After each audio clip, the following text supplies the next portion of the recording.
Bonjour, bande konange zanga mamluba. J'espère que vous avez l'amplification sur vos alliés. Ah, ma solo ko soleze belé, mais na kanisa kito bandana na sujet du jour. Li solo ya, excuse me, mariage ya pasteur Tunazi. Le nom me kotika kombo Machelo parce que apparemment je ne prononce pas bien son nom. Comprenez mon émotion. Yeah, je ne suis pas bien avec les noms, hein. Nope, I be butchering people's names. Nem nom sala ba ibinga. Yep. So na la muki kombo neza XY, nde kombo neza XY, physically XY. Yep. So to kendena alors na monsieur Tunazi, ok. Non, l'andaka ba réaction, et vous êtes dans votre droit, bien sûr. Tous les deux côtés, les gens qui sympathisent avec lui et les gens aussi qui sympathisent avec la défunte sœur Blanche. Mais nakosenga na tous les deux côtés, et là je viens vraiment plaider, c'est personnel pour moi. Pour boyebi bo bolandaka mamlu banefsa bino ke nakufela maman, je venais d'avoir 16 ans. Boyebi dans cette situation, le plus grand perdant est Banawana. Tolanda bande konangai. Une chose est vraie. Les mamas Leki, les mamas Kulutu, les Coco, personne ne va aimer ces enfants-là, loko la maman à Bota Kibango. Excuse me. Bon, ya basi, loko la penga tang ba koma pena âge un jour, abo typé, ako kanisa ka mama na ye, ako zana mtakola extende basukola ka mwana te, ndenge basala ka boete. J'ai vécu tout ça là, je sais en premier lieu l'inconvénient ya kozanga maman. Tolanda bande konangai. Et je sais aussi, boyebi na sina sabino ke naza produit à divorce, n'est-ce pas? Et wana déjà tanon talana neza déjà non mabena no ba parents bakabwana na bango ngana semse binonga enfance tanga sur la terre des hommes ndenga na yakana mukilinga na mite me na bota makana no na ba parents moko na ba comédien. Well, aucun entre deux prenez notre intérêt en primordial. Non. Je vous ai que notre chance en été. Anyhow, so, il y avait d'abord ça. Déjà, si divorce, encore une fois, ça dépend des positions mutazaleli. Bao bako pointe musapina mwasi bazalaka. Bao bako pointe musapina mobali bazalaka. Mais bobo sanaka ke bana. Tozo landa. Tant que le pire est arrivé, ma mère n'était plus. Bao yope bako lukaba justifié. Voici ce qui a causé sa mort. Bazali. Bao pe bako lobeza tatana yo. Bazali, tozolanda, menanyo sono siko botia bana wana wapi. Tolanda bande wananga inde na plaide na bino parce que to matato kita. Je vais parler de moi un peu. Boye bilika moko, ngana loba na loba kango. Maman nanga peu n'importe quoi, ata zalaka to ba meurtrière. C'est celle-là que le bon Dieu m'avait servi comme maman. Nazana wenzete eskana ke somba maman parfaite. Doye wana kaka na ba defone wana nde mama nanga. Ade na ye ezape na kati ya makila nanga. Tolanda. De l'autre côté, mon père aussi. Papa nanga tazalaka un mauvais mari. Même si, une chose est vraie. Ndenge nazabwe, je suis une réflexion de mon père et de ma mère. Tolanda. Nazane si kanga no kende tena lo babo changer nga papa. Tobo changer nga maman. C'est que le bon Dieu dealt me with, that's it. Tolanda, balimiti foza la kapena maloba. Pona ye bitangu mwana za lokolo za entre. Surtout tangu liwe zali parents moko akei. Tolanda, bablo comme subolo baka bandeko nanga bo réfléchir lobi bo seme loko nakati ya bana wana. Moi na msusa ko ki ko se révolter maintenant contre son père. Toyoka bloko tuana, ni t'étais ton père. Notre sœur ne serait pas morte. Toyoka yango. Eko koze bakanda nakati ya mutema ya mwana, ya bana wana. Et j'aimerais vous rappeler, n'oubliez pas, vous parlez, le monsieur Tunazi est un Congolais. Binomoko boyebi formule. Qu'un papa congolais, naturellement, est un comédien nanou biologique, n'est-ce pas? Well, écoutez, tout homme n'a pas le cœur de King David. toyokani non. Et ça te poids simbi Bible n'enga prétendakana qu'il a le cœur et l'amour de King David. Pas beaucoup d'hommes. Les hommes bazaka penza na mitema wana te. Maman oui. Maman mwana koyo ko pakole selite na nzoto. Mama ata makanisi pasi azemi akanisi ndenga mona pasi alinga kuta kufa po bota mwana na mama c'est facile. Abeta karali mbisa. Mais papa, parce que l'amour de l'enfant avec sa mère c'est direct hein. Maintenant papa est un peu dire moi intermédiaire et salaka.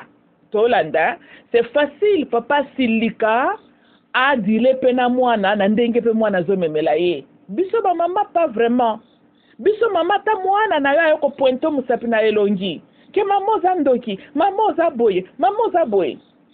Mama te pesie kanda, mama na taza kala makasa ko beta ba coup de tête. Mais jamais aucun maman telema ke ndoko panza kranya mwana na yemoko. Un homme peut le faire. Tout homme n'a pas le cœur de King David. Pourquoi nazolo baboy? Bosé ba histoire biblique. Oyo Absalom azuba concubine ya papa na ye. Absalom a sali papa ne coup d'état. King David, un guerrier, un homme qui s'est battu toute sa vie, qui comprend art et la guerre. Mais vous savez ce qu'il a fait? King David s'est retiré. Tolanda. Et tant que masolo pe baluka ki King David instruit na ba soda na ye que personne ne cause du tort na Absalom. Moi non yo asali papa ke ndoko loba l'Éternel est mon berger, je ne manquerai de rien na ke exilié politique kuna. Mais tant yo zarwa ba ke ko solo exilié. O komi kuna l'Éternel est mon berger. Akoma ki ngwa na ki exil na yet. Un grand musicien na ki exil wana, il a découvert beaucoup de talent. Tolanda. Menanyo sowana mwana asali ke papa atiki fonction en roi akominde mutakobeta ka bahar pena ko komaka ba poème. Malgré nanyo sowana King David avait un grand cœur. Alobi ba causer ba porter mal na mwana wanate. Na uti koloba tout homme n'a pas le cœur de King David. King David ya zalaki na discernement ya ko reconnaître que Zanzambe yemoko mta soulever mwana yo contre lui. Pour ye asala kama be ko kendo ko bomisa mobuta ba tu poza mwasi na ye car mawane zongela kaye et pe kotaki au sein de sa famille mwana moko a violé sœur na ye o na banza Absalom ko boma frère et ce qui on a Absalom asali papa coup d'état donc ma be pense koti na kati ya libota ya King David mais bomona ka réaction King David il a compris et sika likambo ewuti Absalom n'avait pas tort comme tel. Parce qu'Absalom était seulement en train de jouer le karma, la punition de Dieu contre King David. Na répété le bino, tout homme n'a pas le cœur et le discernement de King David. Bon, moi, le pasteur n'a bino d'abord un zarabande de comédien, d'abord un. Tolanda. Le papa congolais, naturellement, parce qu'il a orgueil. Et c'est rare, mon papa comédien, c'est un bana pardon. Tokani. Bino moko boyebi que papa congolais, quand il s'agit de la psychologie de l'enfance, papa congolais, soka divorcé aussitôt l'obé à keluka mwasi mususu. Bisopeto fandana ba maratre. Bazoka en considération les émotions des enfants, qu'est-ce que les enfants passent. Esa préoccupation ya papa ba congolais te boye bien déjà. Donc ce qu'on retourne c'est manaba frustration na yo mitali yo. Tolanda papa congolais tala ka ye makambo. Tokane. Maman no soka salera ra koti na sa mabele. Ah, papa congolais, azana na vina ya kosala ga lobby. Ana temps ko fanda ka kive fa luka ba psychologue ba aider yo na ba souci ya ko perdre mama te. Wana za ka préoccupation papa congolais te. Ata za pasteur, bazana loko na nature na bango. Les pasteurs kuta ba papa congolais. Boye Bible le ba papa parle à ton fils les erreurs de ta jeunesse. En fait ce qu'il y a répété en côté. Mais boyo ka ba papa boni congolais afin de sakabana na ya lo ba mes enfants. Quand j'étais jeune, telle erreur na sala. Bah ça te papa congolais parce que ba chor biologique. Ba kufa na ba secret na bongo na mitema. Po yo mwana lobo ke ndoluka ba délivrance ba lien de famille. Mais bino nyoso bo kendaka mangenge ngeo. Ce qui te retracer ba lien na bino uti wapi. Très souvent ça ba tata na bino te bongo maman spirituellement ça na puissance ko faire so ba lien. Ba lien on ça na uti tata et pas tata na yoti. L'homme c'est l'homme qui est le grec. Tozolanda. Papa congolais akofanda na likambu na ye ata yebika salaka mabeka il était jeune. A cause tort na jeune fille moko bo quelque part. A cause tort na famille moko bo. Papa ba congolais baza kanda lokola cadavre. Na lo bien, bosi bo mona cadavre. Et la muki lobi ote lokwa bolelinga mingi tikana na la mukana fanda so na bino pina okanga so miso. Jamais. E bembeza kanda to beti ba shito zoko lela. Ato piqué crise. E bemba kola mukate ayo kelo mawa. Kanda bo mona bilongi ba papa congolais na ba cercueil bilongi nyoso bakangi mutu na bakanda akufi na makambu na ye. Kanda wana ndebongo bazali. Donc bazo l'exabina que même quand ils étaient vivants ndebongo bazalaka ba ba kanda baza comme les cadavres. Kokani c'était que papa congolais ko s'excuser na bereur à salaka. Baza na même idéologie comme les bibembe. Bakufa kana makambu na bango. Bino moko botika la komi débrouiller. Bon komona ke bon ba tor ya papa kozo ba karma milukela ka déjà ba délivrance na yo. Po bango ba bota mo pa pesa bana na bango ba devoir à faire. Oui ça c'est comme ça que sont les papas congolais. Tolanda. Donc maintenant qu'on est établir, nous sommes en face à quel genre de papa?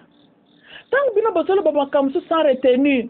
Ataye Tunazi, monsieur Tunazi aza mabe. C'est un con. Mais beaucoup qui ko révolté pe bakanda na kachabana wana. Et mwana na mwana areisaka na ndenge na ye. Mwana msoko telema alobi il va réparer les torts commis contre sa mère. Maintenant bandeko nangai, ce qui mwana telemi kakei ko affronter son père qui gagne. Tokani boyede bana wana to boyede bangote.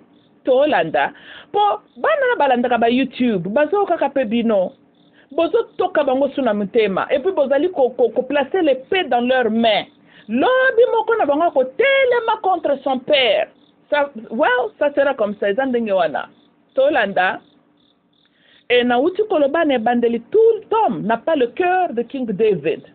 Ce n'est pas donné à tout papa que mukolo mwana ne ako telema contre lui. Papa tali à supporter pour reconnaître si kalikambo e wuti basa mingite exacte pour un titre qui pasteur qui a ce discernement la sagesse là. Un papa congolais est bel et bien papa congolais soka maudit robo était na vie yebaka ko maudit indirectement ndebongo bango bazalaka bango ba botaka po ba pesa bino ba devoir ya okenda na mangengenge lobby ndo objectif na bango na vie yango wana siko point bo lukela bana na ba mangengenge à venir Tolanda. Pour moi, na côté le contre son père. Ba tata moi si bako profiter baloba. Ba papa le ki ba papa kulutu bako profiter baloba. Na bando ki pe kaka ya occasion, ya opportunité bako ki pe ko profiter. Eh papa sili kaka bimsi moi le loba na kanda bando ki pe ba profiter na malobana mais ba batami o papa na ya lobaki. Bomoni ke sko bo pesi moi na devoir loba bando kendo mataka na bangengenge pour luka à se délivrer na ba fait ya ba kanda à côté ya tata na ye. Boyebi, je vais vous dire une chose. Mon père nous parlait beaucoup des défauts de ma mère, de tout ce qu'il a jugé qu'elle a fait mal. Mais tant que fan de la maman nanga, à aucun jour, maman nanga parlait mal de mon père. Même quand je voyais certaines choses dans Siliki, Oro Kalobi, c'est ton père. Ndena ba biso basi, toreyesaka ndenge mususu. Maman protégeaka bana na ye. Tolanda, maman kuta préféré que tu sois na kanda contre ton père yo soini si maman na yo. Elle sait comment elle gère ça. Mais maman à mon côté a encouragé moi na kende ko affronter son père. Surtout pas nous avec le système à patriarcat oyo. Maman ko baka c'est ton père.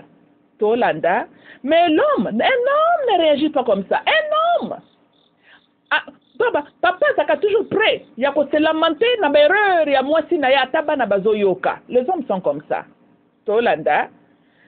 L'homme soka za na vie ya makambuto maba mona ki ozalaki nango akoloba lobango ataba na bazoyoka zo compte kazo baby sa mitu ya bana wana zo baby sa bana wana. Biso ba maman tozaka bongo te. Maman zalaka tayi na ki papa na bino. Mais à quoi bango na ba camarade na côté elle s'assure que bana bazo yokate pour aboyi ko semer loka mabe na kati na bana na ye pour maman ta moko ta kumba ka bazemi na ye polo bi porte moko ya négativité spirituelle fungamela na bomo ya bana na ye à cause po bana bapona ki okende bala mobali wana te baza na bango mpe ba innocent mais bolingo tozalaka nango pasi ya kobota to protégeaka bana na biso ta papa na bango aza ndoki toyini ye tolanda mais non n'a pas ce cœur là bandeko nanga prenez tout ça là en considération. C'est facile papa tellement maudire même mwana na ye eza pasi maman tellement maudire mwana na ye tozolanda c'est facile papa de chasser son enfant ezaka pasi maman bengana mwana na ye. C'est facile papa lo ba konyata makolo na prison ta ke visiter mwana wana mais maman kendaka toujours ata ko batama memel mwana na ya ta boli ya loso na madeso alia tolanda bandeko na ngai. Maintenant le parent qui pouvait protéger ses enfants là n'est plus blanche wana koti na sa mabele donc bana ndenge bazangi bazangi siko penza oyo ko protéger ka bango po biso ba mama to approcher ka makambu ya bana ndenge wana to pesa ka conseil et puis to sala ka nyonso to protéger bana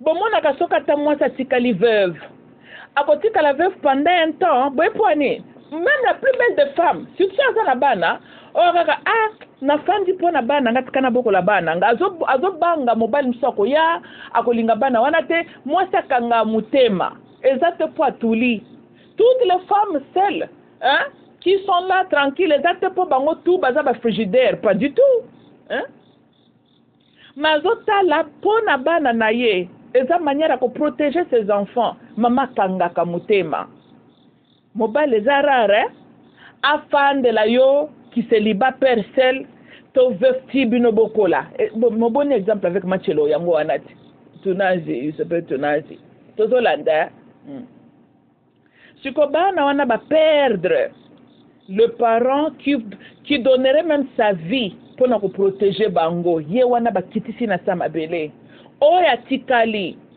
aza parent ya parent kaka el système na kaka père biologique kaka tolanda bandeko nanga so botala ka biloko nyonso wana ke tango bozoloba loba bana na bazoka bozo seme eloko nini na kati na bango lobi tango bako vivre pe ba inconvénience et absence ya mama na bango na makamba zoka bozolobaka bana na bako telema pas contre vous contre leur papa et un papa qui n'était plus amoureux de votre maman c'est facile à lobela bino mabe. Parce que un homme a tendance d'aimer aussi ses enfants par rapport à Bolingwazana ngona mama na bino. Yap, les hommes sont aussi comme ça. Biso basi tozalaka bongo te.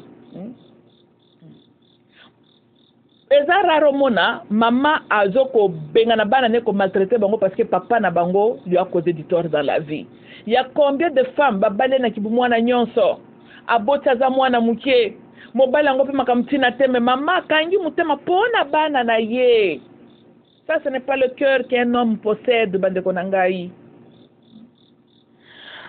Donc na sengi na bino kaka boza la responsable hein na ba maloba po boye ba ke bana wana bazo landa bino bazo yoka bozo seme eloko moko mabe na kati na bango lobi tang bako telema contre leur papa et la famille de leur papa. Et si kando qui a profité et banakate donc bozali pe ko aider bana wanate tozolanda pour leur intérêt s'il vous plaît exercez bozala na moi kilo bo attaquer papa na bango na ba vérité direct te bo kende na ngwata na système ya courbure exact ce qui maman na yo alobi c'est ton père que maman noza yuma. Ce n'est pas pour maman fandi sur bête lo masolo tout ya mabe tata no que maman zayuma. Non. Azo épargner yo. Elle est en train de te protéger. Pour ceux qui écoutent mukolo kando ayoka ebongo yo mwana. Mais ya za mwasi babalaki yo za makila mutu wana. Ceux qui a contribué na kosala ke yo tellement contre ton père. Qui sera la perdante? Toyokani ndebo mona kabiso ba mama to tiaka na se. Todozaka tolanda dona sengi na bino bandeko na ngai bozala na mawa moto ya ko protéger bana wana ne plus tolanda bana na bakom kaka bakokola ka na mpepa nzambe ndenge biso nyonso tokolaka boye mais bo participer te na kobebisa bango po ndenge baza na tabolobi te un jour bakolukaka bayeba vérité. Bien sûr biso nyonso ntango toye kokola tokomi sikoyo bato na mwa cerveau totuna baquestion, qu'est-ce qui est arrivé à maman, comment est-ce que maman est morte, toza mpe na makambo toyokaka ale tobandi mpe kotuna un jour bakotuna tolanda bandeko na ngai. Et j'espère que tant bana bando tuna ke bakokwela na mutu moko paza toujours responsable. Boyebi na sana papa moko une fois tangu na explique kaka kotuna kolonga ko comprendre mon histoire. Nabi papa, j'avais entendu ABC. Boyebi répondre anga nabi ma fille, c'est ton père. Mais comprendre quand le langage qui mukolo que azali ko nier ce qu'on m'a dit te malingi ko confirmer ngote pona hein. Donc à soutenir le comme ba mabe na kati nanga. Atiena se azongi singa kaka que c'est ton père. Tolanda bande ko nangai. Nga moko tangu na eko mona j'ai compris ce que j'ai compris ndenge peka na comprendre kaka. Mais je vais vous dire une chose aussi. Même si ton père est fautif, hein, il reste ton père. Et ça, le kolanga boy. Si bobi bon mamulu bato peso mundu ki okende ko réparer tort koza ta mère. I'm not gonna do it. Bina bozana papa musubo wa pesa nga yao. Tokani? Yes, il a commis ses erreurs aussi, mais c'est mon père. Je porte son identité.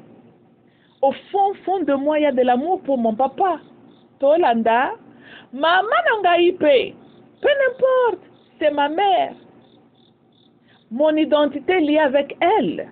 Moi, nata moko ta sepelaka, tang bobo ma papa na ye, to tang bobo ma maman na ye, ah sepela nango pété. Tolanda, j'ai dû répondre une fois na mutu peka kawo ya zape na ngambu, mais le ngambu est en faveur de mon père. Écoutez, à la fin de compte, c'est mon papa. L'eau est déjà tirée, nasna kolipé. Tolanda, pour mutu bando nanga mo foto tala katolo banini e aki. Tolandi hein. Kolo papa, to kolo maman, il y a un point à l'ingi soko ka pa critique on a soupété. C'est ton père, asa skodin. Abomaye. Oh waneza maman na ye asana ke bomaye. Tolanda bando ngai. Non. Hein?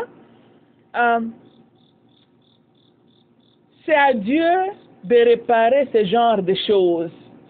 Koza, nababitumba msusu carrément on laisse ça à l'univers de faire ce qu'elle a à faire. Ce n'est pas à nous que nous régulariser ma camp. Mais boyebi petang mwana za mwana mkeke nan maela ki bomote kotite akoti ko réagir na ba émotion et mwana na kekuta na ba problème. Donc s'il vous plaît na plaider so ki a solo bozali na mawa na kanda makambo commissaire blanche. Et loko bokoki ko sala pona ko honorer mémoire na ye. Ezali ko protéger bana na ye contre n'importe quelle attaque ekoye la bango. Bo occasionner ba porte d'entrée te. Pobilo ko bozoloba. Un jour mwana moko ko réagir par rapport à ba makambo na zoko yoka. Bosungi mwana wana to bosungi te na uti koloba. Soki King David a tellement affrontable Absalom.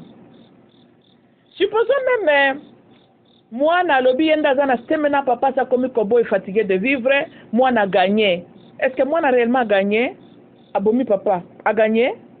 Supposons papa lobby non, il y a une formule de guerre avec le vieux singe, à la qui si moi na formule. Papa n'est-ce qu'a gagné? Abundi na nani? Abomi nani? Tolanda? Alors. Donc, aux ana Babylone, comme si bande konanga, il faut totalaka ou c'est quoi la situation devant nous? Tous à la namoa ba réserve. Tolanda? Parce que nzela bozo même la dossier oyo. Et ça nzela moko personne ne gagne.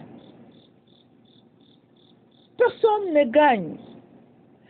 Tozana batebele na makala wana soki toketo kokuta majorité bazana ba traumatisme outil na ba parents na bango. Personne ne gagne.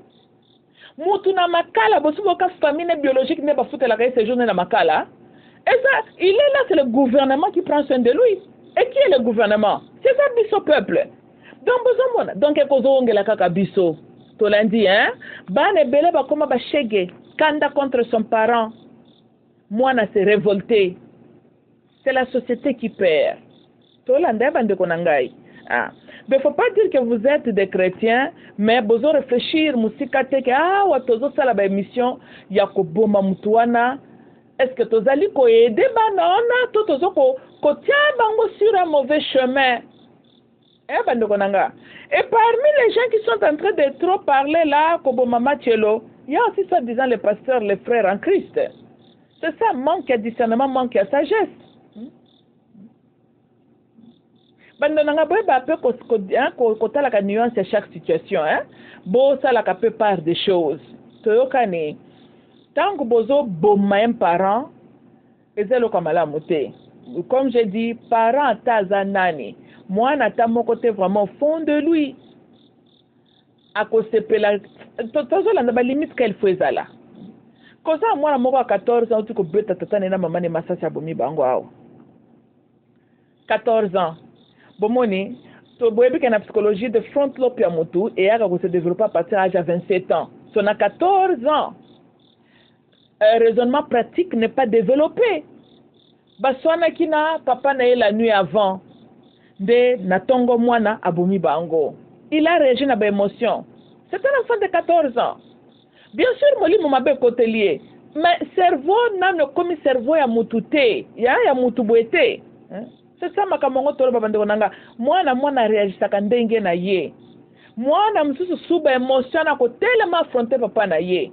Bosungi mwana wana to bo baby sivia mwana wana. Toyokani hein? Maintenant, on a balou sa attention dans un conseil général. Vous aussi, le bandekonanga ya basi. Boye bakosa la différence entre quand un homme t'aime et quand un homme est amoureux de toi. Toyokani? Ah oui, un homme peut t'aimer, mais il n'est pas amoureux de toi. Quelle est la différence pour que tu n'as pas moulouba? Nalingina babo. Bon, moi, chaque fois que l'homme atteint la kalibanda, parce qu'il n'est pas amoureux de toi. Tolanda, c'est même homme-là, Libanda, qui permettre de l'ikangwa qu'on se met trouble chez lui. Il protège sa maison. Mais quand il Libanda Ponanin, il n'est plus amoureux de toi. The thrill is not there. Toyokani, bon, mon thrill est qu'il n'est bandeli, tangwa linga qu'on est bandeli. Thrill wana. Des fois, avec le temps, thrill est kindaranango. For whatever reason. Tolanda, et c'est à toi de reconnaître quand le thrill n'est plus là. Ngapo nangana lobaka, il ne faut pas que tinga manalibala là où l'homme t'aime. Non. Babunda ka oube bafanda ka, o monsieur mobala est amoureux de toi, ko tiayo à l'aise. Quand il t'aime, bo comme fanda ka respecte posa mama bana. Bo fanda ka peut-être pour bo mesana. Tolanda, mais au fond de lui il n'est pas heureux avec toi. Yo pour vous rester parce que tu vas toujours le sentir, manquement moko boezali. Un homme qui n'est pas amoureux de toi, il t'aime. Hein? He simply just cares about you, c'est tout. Akorandaka au moins si heureuse te. Tolanda, il peut kotiaka kola la kanzalate, mais c'est tout ce qu'il fait, il te donne le minimal. Il peut être un bon papa à ses enfants, parce qu'un homme peut être un bon papa, mais un faux mari. Tolanda, po yo za makila na ete. Tolanda, voilà. Bina bozalaka, mobali n'est plus amoureux de toi, mais il t'aime. Otingami.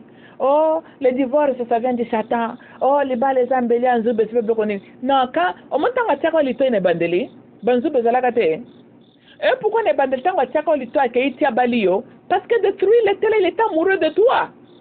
Ba prière ni no sala ki po ya honorer yo abala yo afandi sonanda. Hein? Wana Satan mona ki binote?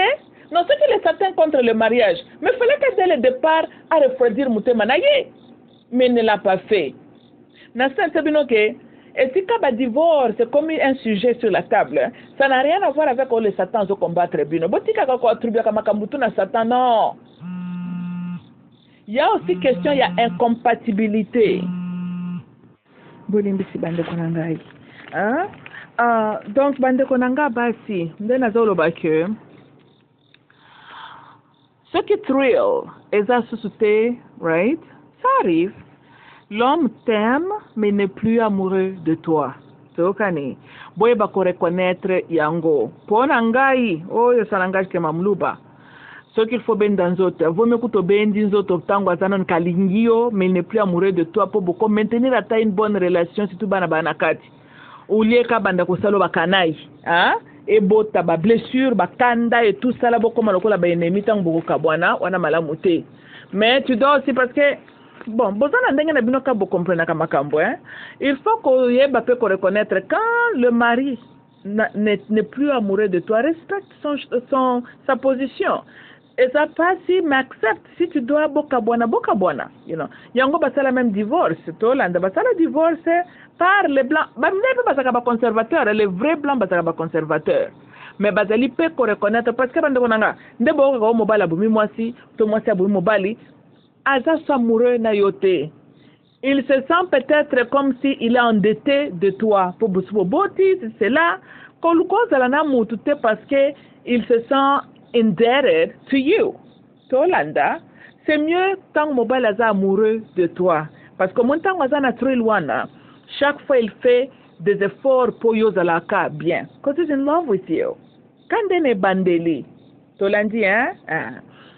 Maintenant, beaucoup tout nangai, pour eloko ne koko sala a zala soit amoureux de toi. Tu vois, il y a une différence entre un homme qui t'aime et quand un homme est amoureux de toi. Bah, explication c'est belé, mais très souvent ils ont une incompatibilité. C'est ça, on a besoin de comme que bokenda ko bala na l'église na bino yo, yango mon ba pasteur na bino bango ba pesa bino exemple ba ko le divorce bango wana na qui veut fin. Na santali sema ba compatibilité cause na ba point ebelé. Boyebinga na tala ka sologie na encourage ka bino miyeba avant okendo ko linga mtu mususu. To landa.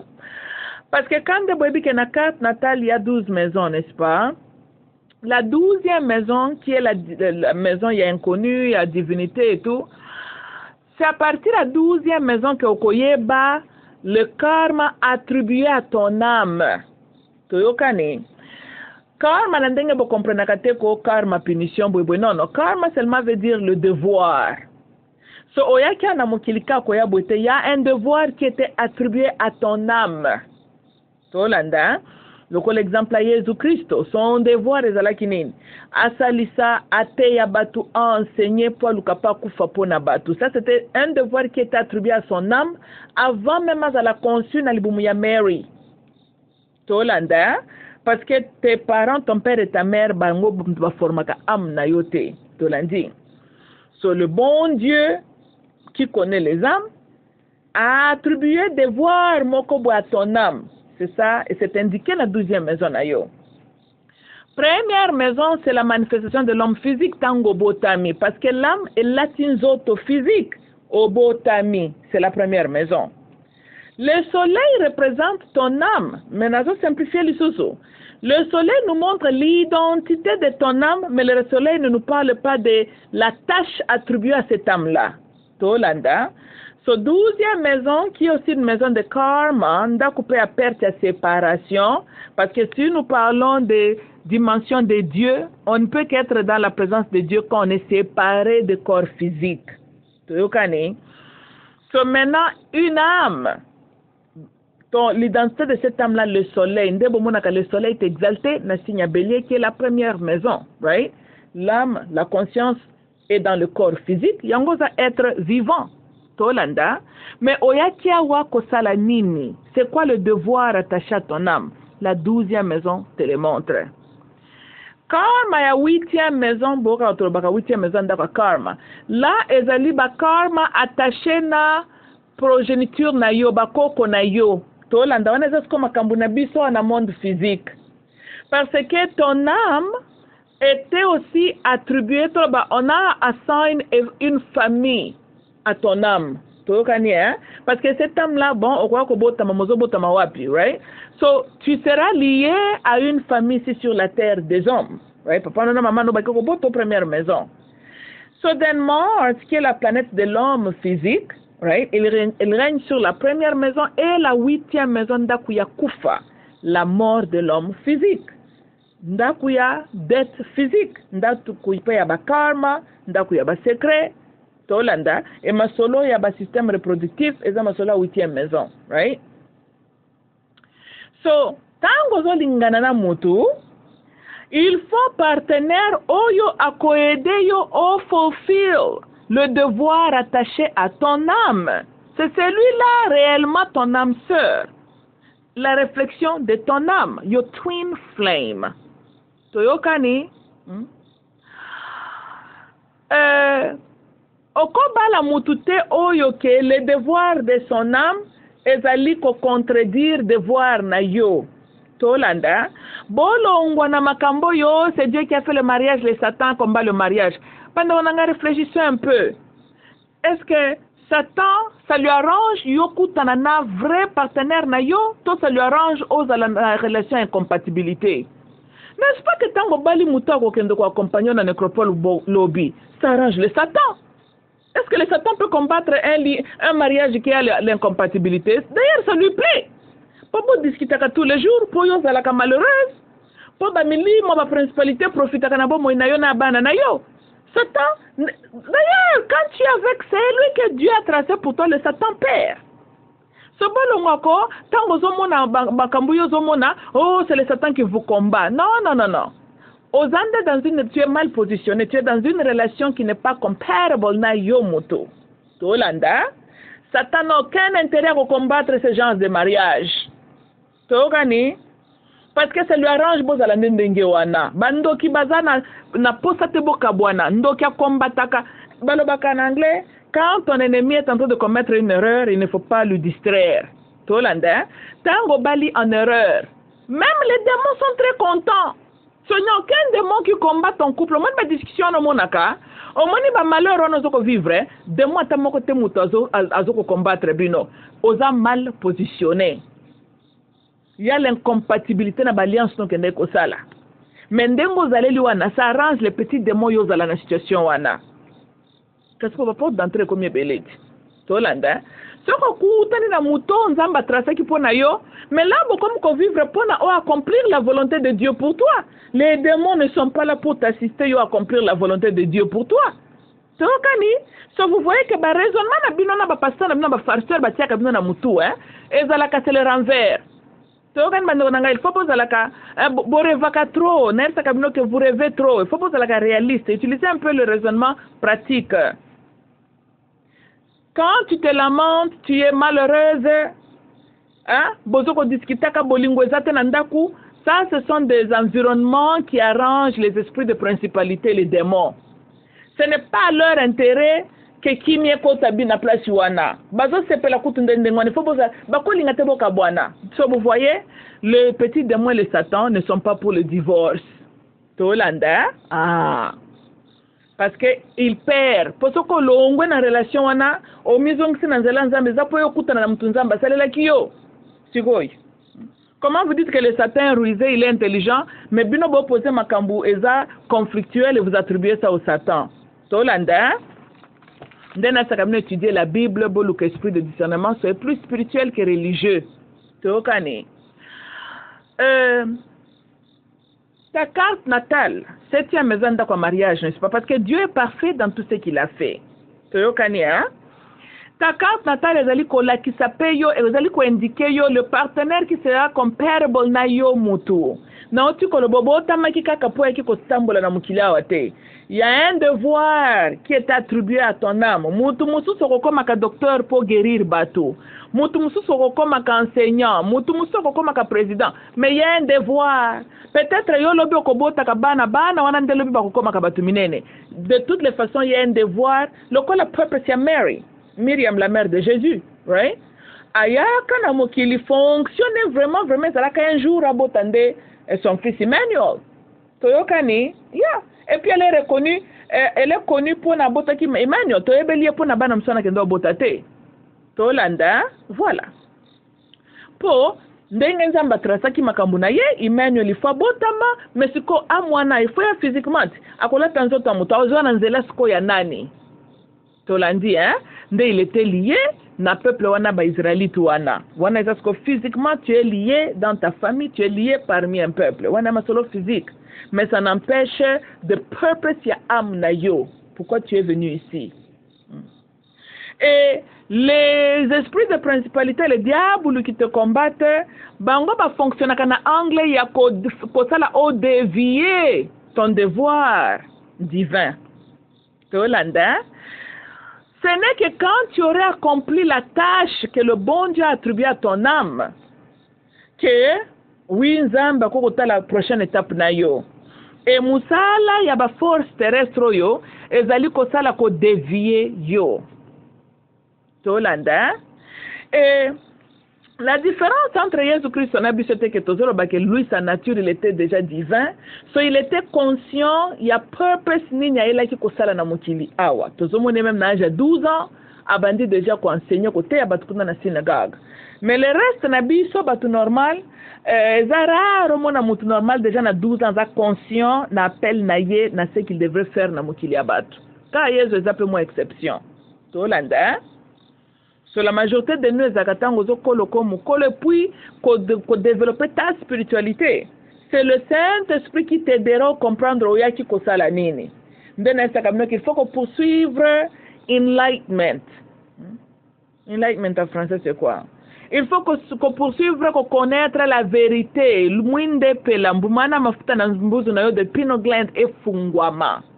Then, tu deviens conscient de qui es-tu. Tu es venu faire quoi ici? C'est quand tu te connais. Ndoko yeba maintenant le genre de partenaire yoko benda na vie na yo. Bomoni Yesu ye moko mutu aponaka ba disciple na ye. Il les a appelés chacun pour na ko fulfill mission ayaki kosala. Tolanda ndenge moko na yo. Ton vrai partenaire azali wana po na ko aider yo au fulfill la tâche attribuée à ton âme. Non pas éternuer ton feu. Et ce que je n'ai jamais compris, basi boni bazo kendola mkaka na ba nécropole na ba âge assez boutique bana na bino. Si ko bokol ba ke mariage n'était une bénédiction de Dieu, ou bénédiction de Dieu na katiwana. Non, ça c'est ça, berero Adam wa salaki kuna na Garden of Eden. Alali ba pongi na ye, il est na état inconscience, nanu à comprendre pensate ye moko nanu, il est qui? Il est inconscient. Zamba fabriqué Eva. Yanki oyo tango alamuki, ye moko sel ba déclaration na ye, voici l'os de mes os, chair de mes chairs. Notez bien tozonga susema. Adamo était créé comment? La Bible vous dit de la terre, na poussière, na zelo, na potopoto. Quand on parle de l'os de mes chairs, ezaba élément nini? Ya terrestre rawa, n'est-ce pas? Pour kenda ko se décomposer kunati. So vous voyez que Adamo a parlé comme un homme physique. Et il a jugé le physical attributes na katia Eva. Or, ce n'était pas ça la raison pour laquelle nous avons ça la moisi pour Adam. Alors, bito ça la moisi o à cause de la conseillère na ye. Et les autres sont la communauté kolobawa. Ton partenaire vient pour na ko aider feu wana na kati na yo pela. Ton partenaire ya solo est là pour na ko aider le meilleur de toi et se manifester. Parce que tu es ici pour fulfill la volonté de Dieu. D'abord, Dieu est un esprit. Dieu n'est pas préoccupé non n'a pas plaisir non physique. Être béni physiquement et y a kande après. Quand spirituellement tu es correct, comme aussi récompense, le bon Dieu te bénit. Tolanda. Bino bo renversa makambo. Bozo luka la bénédiction mais vous êtes mal positionné. Tolandi, hein? Cherchez d'abord le royaume des cieux et les restes vous seront donnés. Tolandi. Adamo, l'homme physique créé d'abord comme caca poussière. Tango Moni Eva à reconnaître les attributs d'une femme physique. Et alors, celle qui est comme moi, l'os de mes os, chair de mes chairs. Il parle d'Adam, l'homme physique. Voici celle aussi qui est comme moi. Mais les deux basaki na faiblesse en commun, ignorant. Tangu nyoka keye pa ina Eva. Eva koisami. Eva aussi a utilisé le même argument et la séduction pour convaincre Adamo car quand le serpent lui avait convaincu. Et les deux, yena Adamo va perdre grâce à bango. So tout ignore n'est pas pour na komemayo au fulfill l'appel grand de ton âme. koza na ba relation mutuana à travers mutuana sika chute na yo ekoyelaka boye bakozala na esprit ya discernement. Boye li batoa, oh Dieu a créé le mariage et ce qui fait le mariage c'est une institution de Dieu. Arrêtez avec ça. La femme était créée pour être une conseillère à l'homme. Yo mobali na bilinga linga na milimu na kipito za nango musala no ko juja kaba os de mes os na ba chair de mes chairs. Lobi lokola ye pas trop spiritualité à quoi il s'ami automatiquement toi aussi tu tombes. Oh, kolena mwasi kolena ndoki. Oh, c'est à cause de la femme, mais à cause de buzoba na omoko. C'est ça les conséquences. Il y a tant ozo pour un partenaire, ba critères ozo jugele nango eza plus physique ou li a kotala the greater mission que Dieu a pour toi. Le bon Dieu azolinga Adamo a konza la terre. Mais il faut muto ko edaka na ba conseil pour na ko aider sagesse na ye, na spiritualité na ye. Mais tala yazo kende ko juger partenaire ne par rapport à ce que l'homme physique est en train de voir. Ndenge boy bino bosalaka. Boko kende na babiloko na bino na bisika bokendaka. Frère moko atio lito pasteur, oh libala les chance. Moi ça bongika na ndako libala, bala. Non. Siko tango ke lamkana necropole, chance siko eza wapi? Tango siko yo olie pau. Wapi makambo ya chance ao. Otiki bana no na pasi. Chance za wapi? Okokende kuna na cinquantenaire okokuta bandeko basi makolo suspendu en l'air lié na mobile akendeki kobala chance yango wana ozalaka coquette ozalaka mwasi kitoko batu bazolulaka yo ke kobala mutu moko azana coche corps na spermatozoïde na ye basuki nyonso mutu kauchi yo posotin baby manzeke okoma mwasi moko bakomi azalaka kitoko tala baboteno ekomi babota ba temps passé au comme moutia ba conjugaison ba temps imparfait. Elle fut belle, elle était belle quand elle était. Botalo boye, libalango kotaki, mobalango, balobakanapse que sperme ezalaka 100% protéines. Mi bali mususu bazana kosheko na ba spermatozoïde na bango. Aeko kausa kutundambo ba vitamine obotamaka nango. Bomana kabashi anate. Nandaka totana momane très kitoko. Mi bali tu ba lukaye. Ake bala yanke moko bozana ba soye zana ba tétanos. Spermatozoïde mal nourri, à pomper biloko moko sa ba bidon, et BBC, ba protéine kutozaki nango botama nango. Alors, okomaka bongo kaka. Mususu pa ke ndoko tia ba zemi moko boye, tozo comprendre tout monde kaka spermatozoïde za na ba tétanos a tia ba zemi moko eza malamu te, ale moi sa batu, ye wana o akeko kufa kuna na ba cinquantenaire, akeko bota mwana azobotama na ba biloko moko kaka, ozomoka mobile mo azaka quantité. Bukun ka ba mibale o ba spermatozoïde zaka ba virgule kaka. Kotio ba zemi moko peka ba virgule kaka. Ozo ndoko bota mwana moko ba quotient mental. Mwana nana bi hôpital ta sa bota me déjà na ba problème. Pour nini progéniture na ye donc progéniteur na ye ko colo XY atemba x ma B eza na ba coche corps eza mal nourri ena ba tétanos talo que polluer la sainteté de ta matrice est un endroit sain mais comment est-ce que yezo bota makanzamba eba kyango ngwa boeki yezo le kana nzela Joseph parce que tout spermatozoïde bandeko nanga basi eza malamu te pona yo mais bale bazala ba tétanos ako peso beze boye bouton ebimio lobi ba sinya mabe mwena ko tabaleta mingi sate mobali musako simbo kaka boye ozalaka no bio obanda la Amérique du Nord obanda la Alaska okomo ko tala Pérou baninga batala kata Mexique yo tes amis commencent à regarder Pérou. Tanga motona tanga linga ki akuta ko ba camarade no banda tala Pérou yende lokola na ba tétanos munoko mabe nzoto no seli rébellion contre yo moko ba camarade na yo ba banda tala Pérou na lobi na kimukolo po te photos za napidaire nyonso ne fokotala bokambo nganza mako zongo na bia ba sekel la nature elle-même est en train de parler que boza comparable te ozalaki bien lobo bimi bouton tangu ya embrassaki yo tétanos incompatibilité déjà bongo mutu azana ba tétanos ne biologique yo ke ndoko bala mutande ngona pona ni po baby sa mutu keba omani makambo to lobo yango te wana za thrill lobi pourquoi za thrill il est amoureux de toi pose na kitoko za bien tangu ba tétanos ne wana ko sala musala na kati na yo tes amis commencent à regarder Pérou Kasi nde sika okokoma mwasi formalité, il t'aime mais n'est plus amoureux de toi. Mais soka zaka na posa mwasi azaka na ba vision à Pérou. Ndalingaka bango déjà bien avant. Alandaka yo pona nini? Poza laka Amérique centrale. Poza kotala na Alaska. Yango alandaka yo. Voilà. Tous les jours, il y a des femmes basées déjà, leurs amis regardent Pérou. C'est comme parce que ça ne l'excite pas. Tolanda, yo alanda kayo po, tes amis ont leurs yeux vers Amérique centrale, nani Canada, nani Russe, nani Alaska kuna. Tolandi. Mais si ko ye moko lokola zana ba tétanos biologique abebisiyo.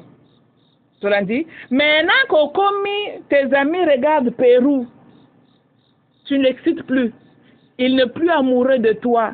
Ake kolukao yo azana no azana vision ya Amérique centrale. Tokani donc imi yebela milinga mi batela. On a ça na réalité. Yango bokomako mibali balukaka nini na boteli bana. Oh, tes amis regardent Pérou. Yena ba fantasme s'appelle kana ba regard bongote. Alinga makambo ba Amérique du Sud te. Yango wana ndeli kambuza wana. Ma bot les hommes court mémoire na bien yo kan soko nganza meli ndoko zongi saye excitement wana kati na ye. Non. Tolo kan bande ko nangai. Bande ko basi fobo miyebela kami batela. Likambo zande ndenge wana. O changer physionomie na yo o changer. C'est vrai. Yo ke ko se couple na mutu moko zana na ba tétanos parce que changer pour yenda balaki yoti. Do ba tétanos e uti pa ina ye. Boite yenda na ba tétanos ba spermatozoïde moko mal nourri e na ba koshekor. Aza mutu ya kaya UNICEF. Tolanda mais Olanda qui se botte ne se loko nini nature yango moko ya vertir yo ke keba bazo pesa o résidence na Pérou. Oh, bah, parce que tu visa te. Pour ce qui visa, au côté à toi, c'est les choses zongue pas utaki. Mais bah, les monsieur sont comme ils sont des citoyennes légales y a Pérou. Et dès qu'on comme résidente et citoyenne y a Pérou, tu n'es plus intéressante devant lui. D'ailleurs, quand tu as regretté qu'il ne doit pas l'opponer, il y a des hommes comme ça, ils regrettent. À la bande qui va virgule libanda. Alors, Sambela, Satan va combattre. Non. L'homme a toujours d'abord, mobile lula kanano. Alinga kayo d'abord, pour mi se sepela kano ya monaki. Voilà! Kakandenga Adam, alula kinano. Ça, c'est l'homme. Nous t'avons sabinoté. Alors, batika kako ya kaka po mobile, aza amoureux de toi, à approcher yo. Non! Tala carte natale na etala yo développe ta spiritualité oya ba yo zanani oki ko sa ni na mokili abato est-ce qu'il est comparable na yo selon la volonté la vision que Dieu a pour toi. Botika ko vivaka ba vie pour na ko satisfaire fantasme mobali pour un petit temps. Après 5 ans fantasme na ye changé mais ba coupe changer kati bande ko nangai to le kaka na ba face ko mona seri moko linga ke loko boy lobo ke linga loko mususu ça arrive yo tango linga mobali po alula kiyo mukolo guna ye ko changer o komi lokola fardo moko azoko memaka kaka tu deviens lokola mwasi moko formalité il regrette dans son cœur mobali soka zana point wana il t'aime mais il n'est plus amoureux de toi ndia ko kendo ko tromper yo avec toute facilité bon monika wa blanche à côté na mabele. Mobile, c'était facile pour lui qu'elle ne se remarier. Alors, la femme là lui a sauvé de l'AVC. Ça, c'est quel genre d'argument? Tu connais pas qui lui a sauvé de l'AVC? Moi, ça m'a docteur. Il fallait que ça la AVC en gros, moi, ça m'a sauvé. Il y a des m'a sauvé dans AVC. Mais yo, ça l'AVC. Si quoi sauvé dans AVC comment? Pose à hypertendu. Et bon, hypertendu, automatiquement, il a été égal à AVC. Voilà tout, argument pour nous jouer dans l'émotion na bino. AVC zateko te fallait qu'il y a sala non AVC wana siko to mona ke tangwa sala ki angomba nge tenga mie mwasi a sala ki abiki nde mwasi a sauvé de l'AVC mais abela ki AVC te mwasi a sauvé na AVC te comment ba ko sauver na loko ekomela ki ote Ceux qui ont eu attention, des soucis, mais toute personne qui lui a consolé, qui lui a donné conseil, en fait, toute personne a contribué à éviter à connaître AVCT. Donc, ce n'est pas seulement cette femme-là. Alors, et ça m'a raison, Moutazo a avancé, il a tourné la page. Bandeko basi bozo mayele, quand un homme n'est plus amoureux de toi, alingio kaka mazaka so amoureux de toi te. Akobimane libanda avec facilité, bongo sala ka kerero kufa. Hey! Ako salo de ya formalité, aleli ya formalité quand même bufanda ka sa mesana ki no ko regretter, mais yeba ki akofanda na ki bouve pendant longtemps te. Parce qu'un homme qui t'aime, il n'est plus amoureux de toi. Technically, il a aussi vraiment checked out. Yeah, il est émotionnellement checked out. Voilà un homme qui va, il n'est plus connecté avec toi. On est deeper level, non. Donc, c'est le cas au Koufiao. Au facilité de la vie. Yeah, au facilité de la vie. You know. Mobile a marqué d'une mauvaise manière, na moi, he was in love with, il était amoureux. Ce qui moi si on a mis au kufa, mobile na tika la kana souvenir wano kebite kutu et tient à froid à comme na kobanga kolingali ce pour azalaka amoureux de cette femme là. Quand il t'aime seulement, ozaka comme une autre cadavre baki ko déposer comme dans la nécropole. Ah le lot formalité pour lui, azaka tout pressé à tourner la page. Yango ba mona ki tournage na bina lobby, laissez les morts enterrer les morts, les vivants s'occupent des vivants. He's done. Yanka balu sa page, kala kutu. Mais en regardant leur couple, ce beau depuis Kalamoutou, the men have been checked out. C'est elle qui est en train de hold on à quelque chose qui n'était plus. Tolanda, peut-être on a un concept de la famille, parce que c'est pas dans l'intuition. Moi, c'est quand l'homme n'est plus amoureux d'elle. Quand un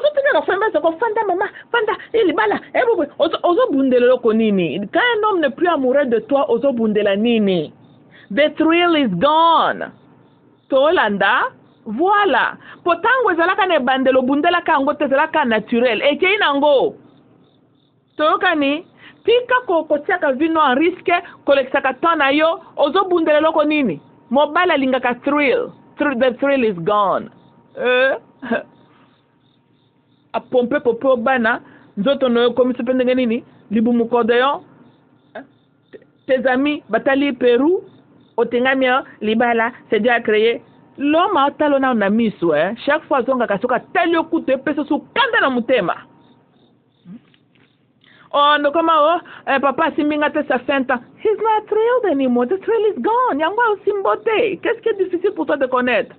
Ayiniote mais il n'est plus amoureux de toi.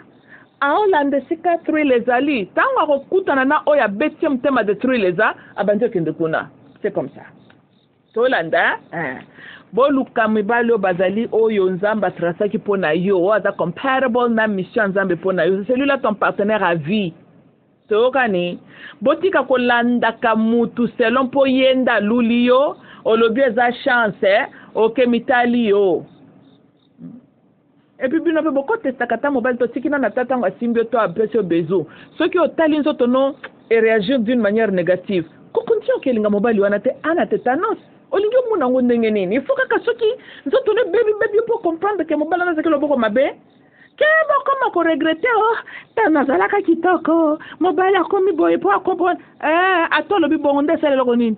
Tala muninga akeba bende libumu akomo lukazonga aboyi résidence à Pérou alinga zonga banda kotala direction nord ayi malheur pe koya akotina sa mabele tolanda do bande konanga basi bozwa mayele tokani luka mobali aza ton vrai partenaire à vie oyo nzambe asali pona yo fulfill aussi ton appel ton devoir que le bon Dieu t'avait attribué.